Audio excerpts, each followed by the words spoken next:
Hello, this is Amanda Cleland, and today in marketing, we are talking about marketing channels, chapter 10.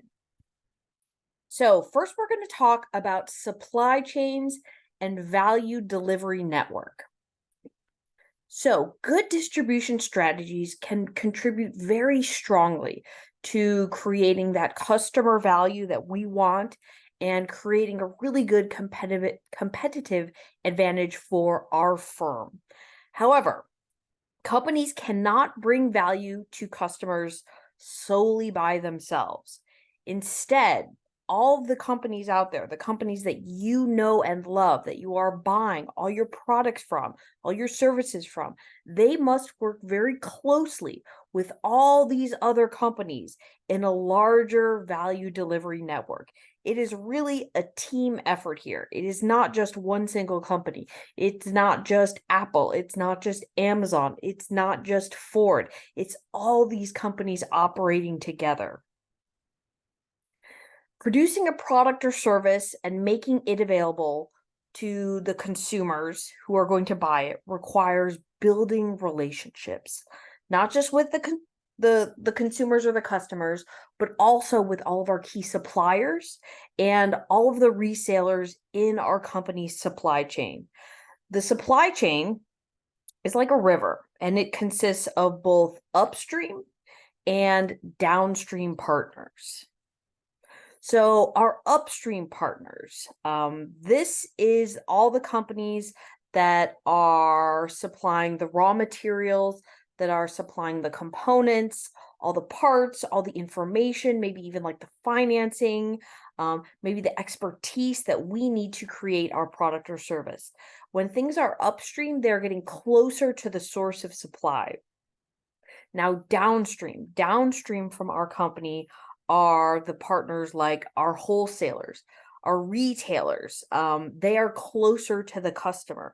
Downstream partners are closer to the customer, and our downstream partners form a very vital link between us as a company and our customers. And our value delivery network. This is a network that is composed of our company, of our suppliers, of our distributors, and of course, our customers, who are all going to partner with each other to improve the performance of the entire system in delivering that customer value.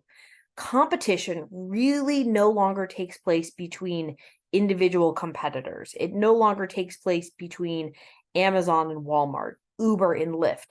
The competition takes place between the entire value delivery network of each company. All of those networks of each company's individual suppliers, distributors, customers, and the company themselves. So it's a bigger piece. It's not just one company operating on its own. It's all those other players that they are working with to deliver that customer value. So let's use an example. So Toyota, they are a Japanese company. They are known for making really great cars. However, to make and market one of their most popular vehicles, which is the Toyota Camry, Toyota is going to manage this huge network of people within Toyota. They're going to have marketing people, they're going to have sales people, they're going to have finance people, they're going to have operations people.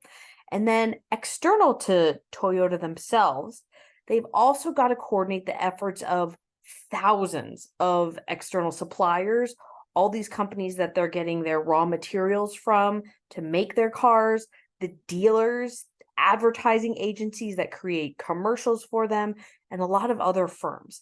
And the entire network of all these different players has to function together to create and deliver customer value. So it's not just Toyota, it's all these other players that Toyota is working with as well that is going to create and deliver customer value.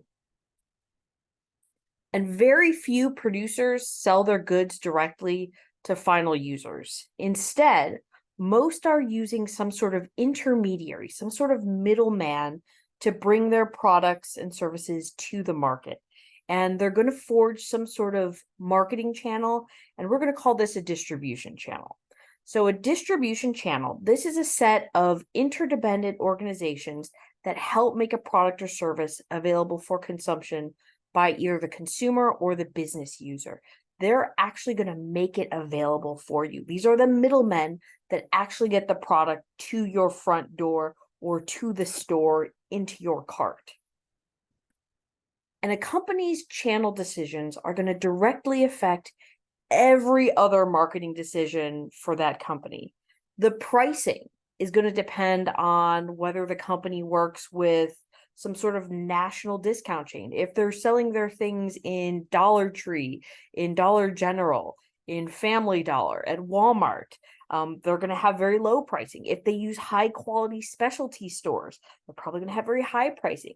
If they sell directly to their consumers online, they're going to have probably a lot more flexibility in the pricing. Or maybe they have to charge higher pricing because they're not going to have the economies of scale or the economies of scope to charge lower distribution rates.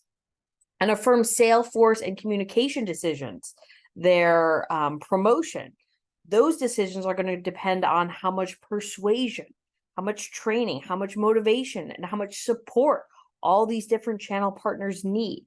And whether a company develops or acquires certain new products may depend on how well these products are going to fit the capabilities of its existing channel members. So again, we can't think of ourselves in a bubble as a company. We've got to think of all the channel members, all of our all those other players in our marketing and distribution channel, because it's going to affect every other marketing decision out there.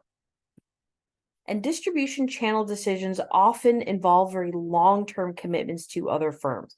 So it's not going to be short-term. We're not going to be able to be extremely flexible. These are going to be long-term agreements. So very mature and powerful companies that we know and love. Think of Ford, think of McDonald's, think of Nike. They can easily change their advertising, their pricing, their promotion programs. But, and again, these are very powerful players in the game. But when they set up distribution channels through contracts with franchises, and we're going to talk a lot more about franchises in the next chapter, through their independent dealers or through large retailers, they cannot readily modify their channels quickly if conditions change.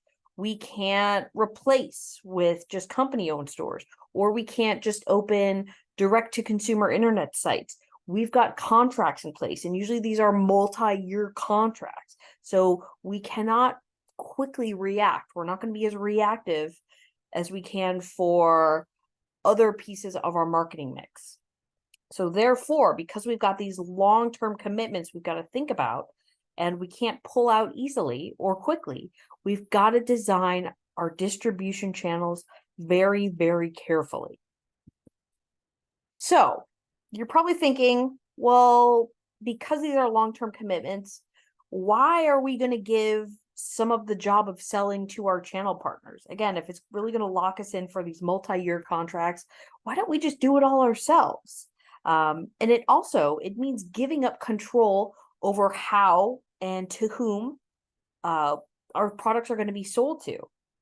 And the reason why producers, companies, use these intermediaries, use these middlemen, and they give a lot of that selling job to their channel partners is because these intermediaries create greater efficiency in making goods available to target markets. Intermediaries typically offer the company more than it can achieve on its own through their own contracts, their own experience, specialization, and the scale of operations that they already have. They do it better, and they do it easier, and they do it quicker and more efficiently than a company could on their own.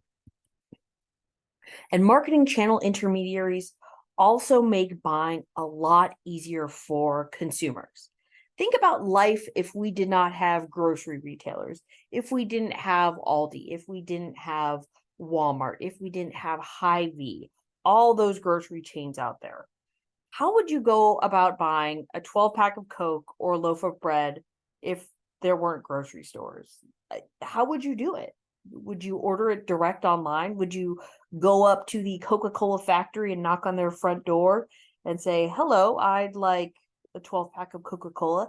It would be very difficult if we did not have grocery stores, if we didn't have these middlemen. Again, Hy-Vee does not produce Coca-Cola. They are considered a middleman. They are a retailer. They don't actually make most of the products that they sell, but they make it easier. They make buying easier for consumers because we have these middlemen. And intermediaries can provide economies and reduce the number and the complexity of transactions. So you see here, I've got an illustration. And on the left-hand side of the screen, this is the number of contacts we would have if we did not have a distributor, if we did not have a retailer, no middlemen, no intermediaries. And we have 3 different producers and 3 different consumers. If we had to go straight from manufacturer to customer without any middlemen, we would have 9 different contacts. Each individual customer, each individual manufacturer would have to interact with each other. So we would have 9. Now, if we've got a distributor, if we've got some retailer, a store that's going to connect all of these, each manufacturer only has to provide their goods to one single store, and all the consumers all go to one single store. It's going to minimize the number of contacts down from 9 down to 6. And again, this is going to be astronomical when we're talking about hundreds, thousands, even millions of different consumers. So you can see how intermediaries really reduce the number and complexity of transactions. And intermediaries play an important role also in matching supply and demand. We're going to talk a little bit about matching that supply and demand, which is very important in economics. The role of marketing intermediaries is to transform the assortment of products that are made by producers into assortments that are actually wanted by consumers. So again, they're going to match the supply, the products made by the producers, and the demand, the assortments that are wanted by consumers. So what do I mean by this? So producers make a very narrow assortment of products in very large quantities. If you go to a factory, they could only be making one product in there, but they're making millions of it in terms of volume, in terms of units. But we as consumers, we want very broad assortments. We want a variety of things, of products, and we only want them in very small quantities. Again, if I am buying a tube of toothpaste, I do not want a million tubes of toothpaste. I just want 1 tube of toothpaste, and then I also want bananas, and I also want eggs, and I also want face wash, and I also want body wash, and I also, again, I want variety, but in small quantities. And marketing channel members buy, these intermediaries, they're going to buy large quantities from many different producers, and they're going to break them down into smaller quantities and broader assortments, more variety that is actually desired by consumers. So for example, Unilever, they make millions of bars of Dove soap each week. So if you go to a Unilever factory that's making Dove soap, that is probably all they are making. They are making millions of bars of Dove soap each week. However, you as the consumer, you only want to buy 1 or 2 bars at a time. You have no utility, no need, no want for a million bars of Dove soap.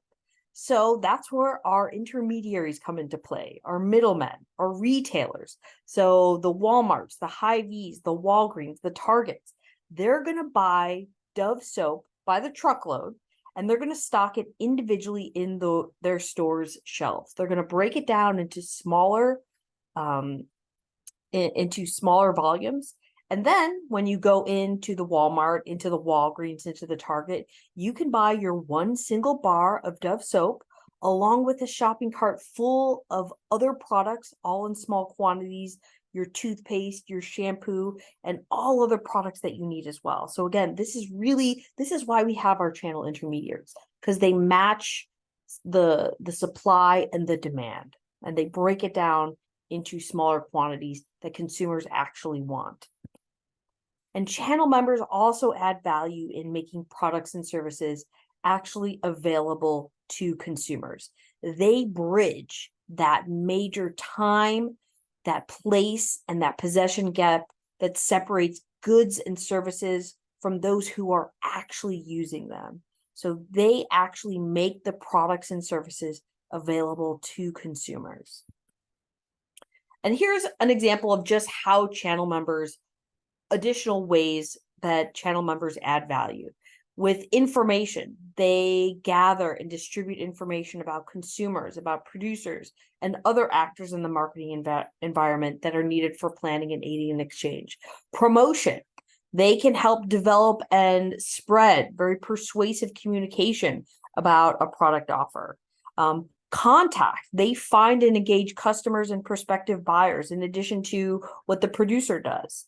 Matching, they shape offers to meet the buyer's actual needs. Negotiation, they can reach an agreement on price and other terms so that ownership or possession can be transferred. This is especially big in car dealerships where there is a great deal of negotiation that happens. Physical distribution, again, they're actually going to be responsible for transporting and storing goods.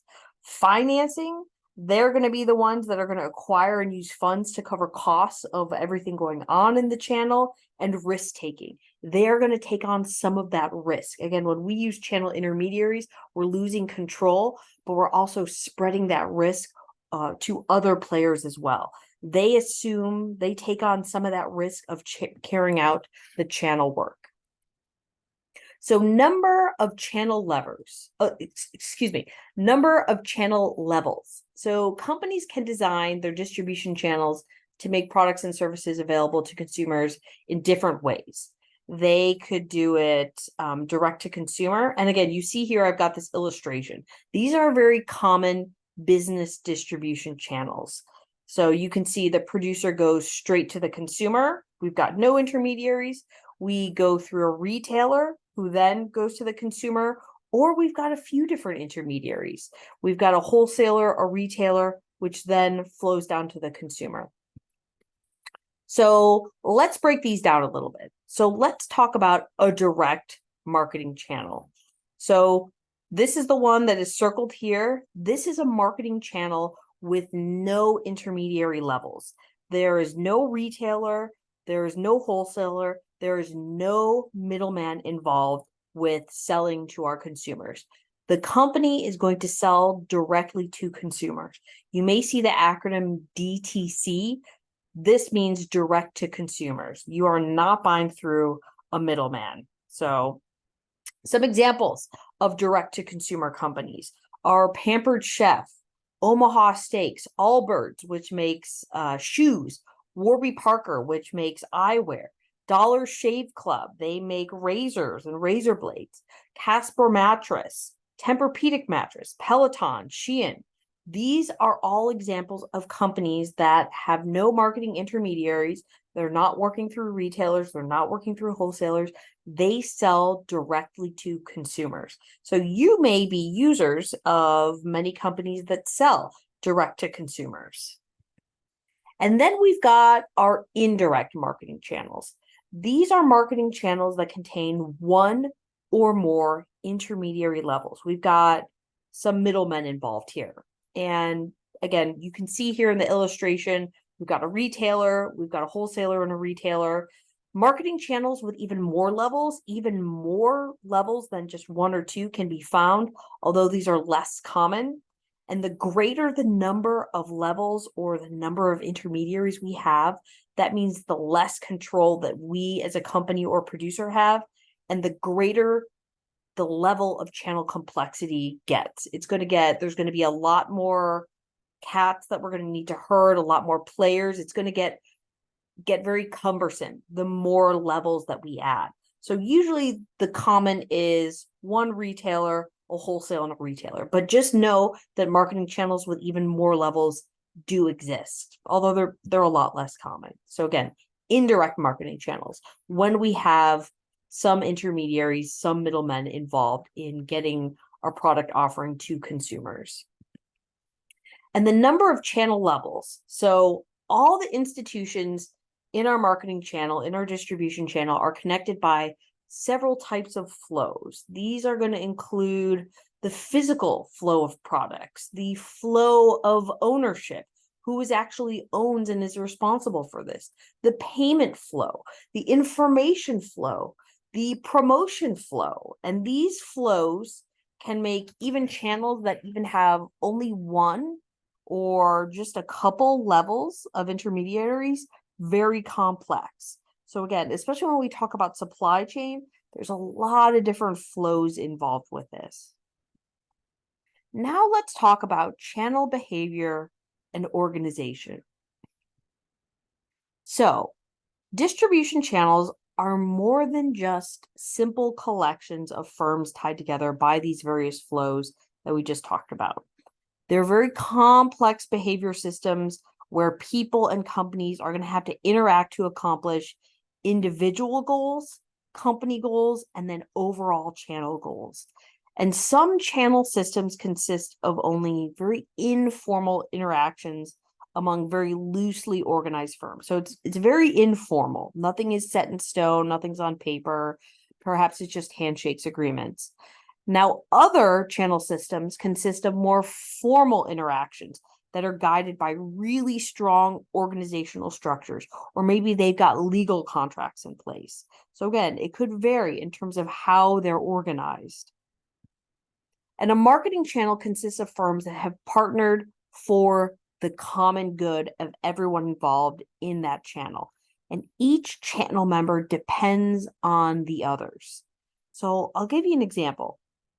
So Ford makes vehicles. Ford depends on the dealers, the individual dealerships, to engage customers and persuade them to buy Ford vehicles.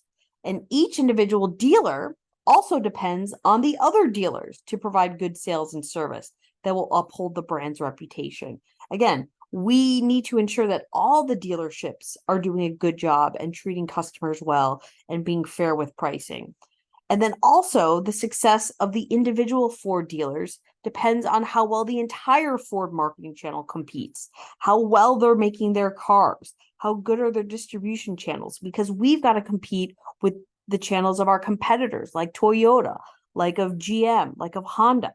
So again, all the different channel members really depend on each other to ensure that they all perform well and that they're essentially operating for the common good of all within the marketing channel. And because the success of individual channel members depends on the overall channel success, again, if our team doesn't win, no one on the team wins. We have to ensure that all the firms, all the companies within our channel, they should be working together smoothly. Just like if you're playing on a team sport, we should be working together well, because the success of our team means a success for individuals. So all of our teammates, all of our channel members, they should understand and accept their roles.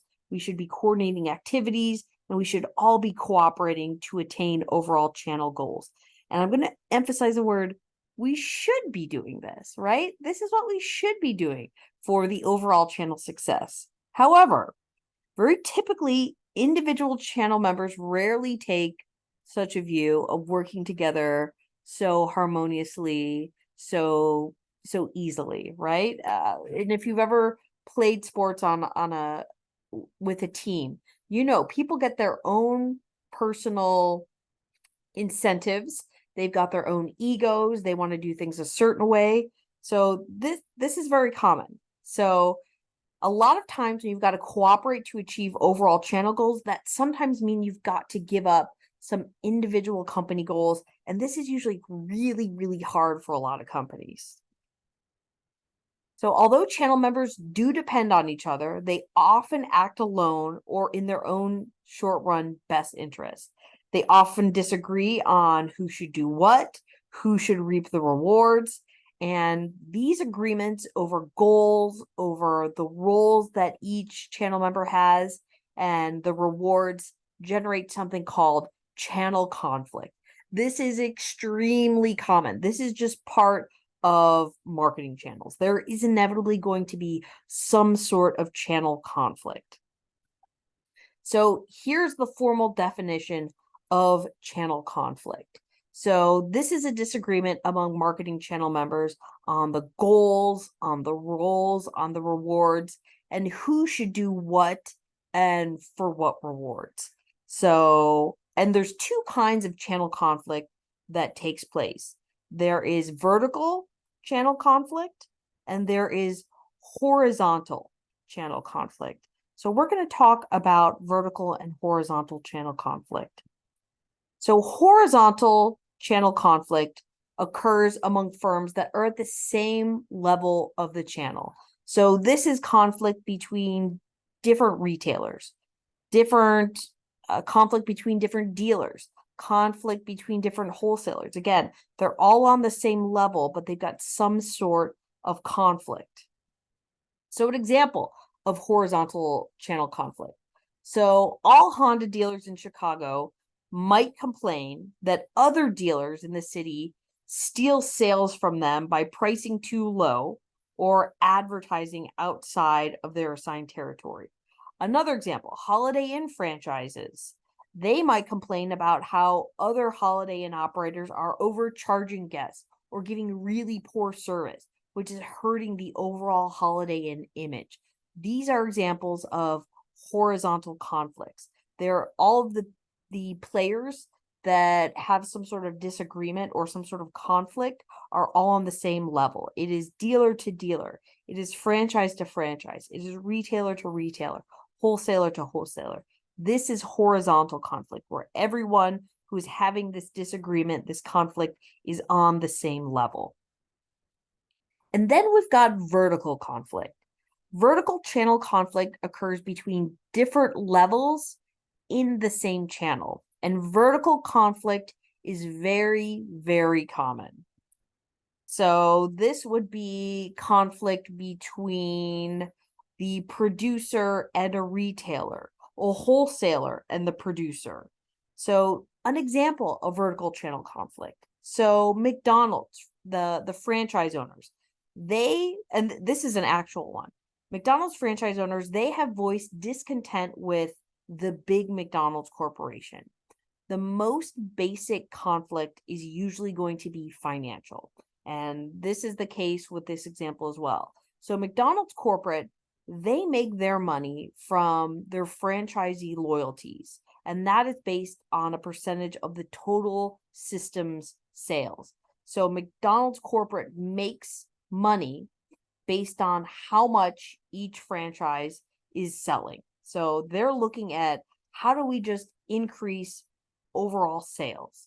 And the franchisees, on the other hand, they're going to make money on the margins. What remains after the cost? You take all your revenue and you take away all your costs. That's where they make their money. So to reverse slumping sales and to combat things like inflation, McDonald's corporate has really increased its emphasis on really aggressive discounting, a strategy that will increase the sales, but it's going to minimize or kind of squeeze out these franchisees' profits. So you can see how this is in direct conflict. The way that McDonald's corporate makes money is in direct conflict where how the McDonald's franchisees makes money. So you could see how this would cause conflict within the channel. And some conflict in the channel takes the form very healthy competition, right? A little conflict. We know just from in terms of in the workplace, within the classroom, a little bit of healthy conflict is usually a good thing. This can take the form of healthy competition. And this competition can be really good. Without some sort of healthy competition, without our channel, we could become very passive. We could become non-innovative. We may just sit back on our laurels and say, oh, we're fine. However, if we've got really bad conflict that is toxic, that is detrimental, very severe, very prolonged conflict can disrupt our channel effectiveness, and it can cause really lasting harm to channel relationships. So we want a little bit of conflict, but we don't want it to become excessive where it's going to essentially implode our marketing or distribution channels. And vertical marketing systems. For the channel as a whole to perform very well, the following has to occur. So we have to ensure that each channel member's role has to be specified. Every single channel member needs to know what their role is. It needs to be clear.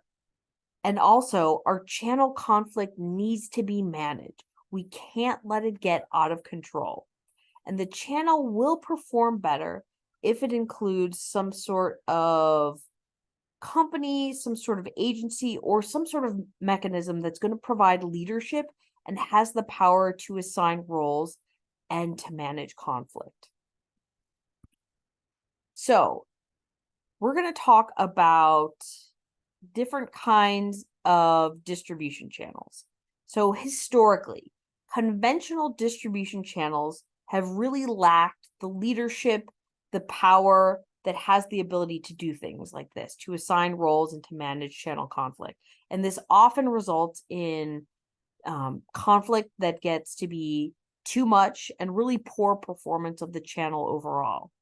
And again, conventional distribution channels, these are channels that consist of one or more independent producers, wholesalers, and retailers, each a separate business that's seeking to maximize their own profits and perhaps even at the expense of profits for the system as a whole. Again, we're only looking out for ourselves in this. So this is a conventional distribution channel. This is where no one is really, there's no leadership, there's no power, and we're not going to be able to really formally assign roles, and no one is managing the conflict in a conventional distribution channel. So this is not ideal in terms of managing those things and assigning roles.